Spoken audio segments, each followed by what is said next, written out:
Well, what we have here is a rather unfortunate sight of a little Lakewood HV-4 from 2005. It's a little 4-inch high-velocity fan, or at least it was, and I believe Lakewood was the original manufacturer to introduce this little fan in this style, and of course a lot of other companies ended up copying them, and nowadays we just have those really cheap USB-powered ones. So anyways, this one is the bluish purple color, but Lakewood also had chrome, red, purple, I think, maybe black, but a whole bunch of other colors. But this was the bluish purple one. It's kind of a neat color, and I'm sure a lot of collectors in the US would recognize this fan. So anyways, this fan is in very poor state, as you can see. Yikes. So this was an eBay purchase, as you might have guessed, and it arrived damaged during shipping. Now this wasn't the fault of the seller at all, because the fan was packaged very well. Now, who is to blame? Well, I guess the shipping company, whoever carried this item, is to blame, but partially I would blame Lakewood because the motor, well, first of all, let's assess the damage, shall we? The biggest issue is the motor fell off the mount because the bearing carrier right there, I believe, is made of pot metal, and it shattered, causing the motor to fall off, and that, of course, crushed and mangled the blades. And also one of the wires from the switch was pulled out.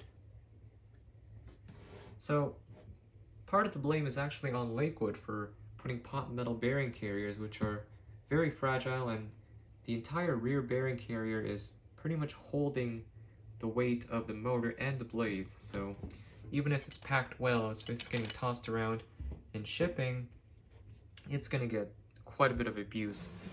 And that's what ended up happening to this one, and the motor ended up falling and completely wrecked the blades. Now the rest of the fan is fine. It's not bent up, grills are straight, but that's, of course, the fan part of the fan is completely ruined.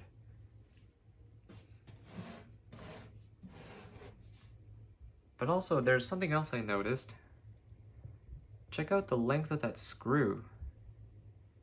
It's so long compared to the bottom one right there, which barely sticks out beyond the front of the motor bearing carrier.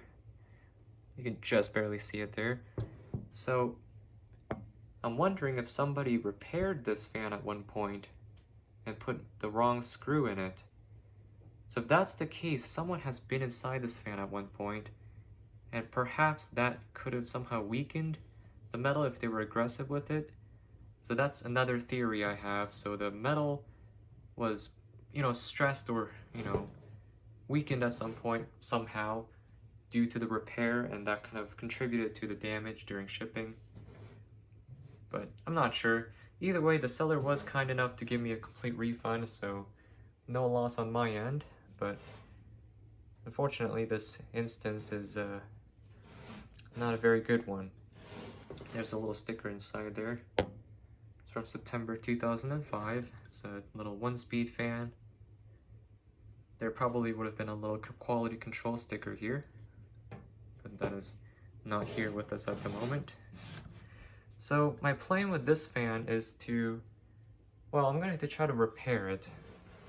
You can see that the front bearing housing, or the bearing carrier, is in good shape, so what I may end up doing is swap the rear one for the front and use JB Weld to epoxy the pieces back together. Now, I'm not sure how successful that repair will be, but it might be worth a shot, so that will be an upcoming video someday when I have time to get to this fan. And also, needless to say, I cannot run the fan because not only is the wire disconnected, the motor is just completely hanging from the fan. So it's not going to be a testing video, but just wanted to share with you what could possibly happen, when you buy things off eBay. So this is, of course, not the only instance where I've gotten a fan that was damaged, but this is probably the worst case I have ever experienced. But, it's not a complete horror story because I did get a refund. There is a little bit of hope for repairs, so we'll see what happens. It'll be a project for the future, and there will be a video on it, so stay tuned for that. So that's going to be it for this one. Thanks for watching, guys, and I'll see you in the next one. Peace.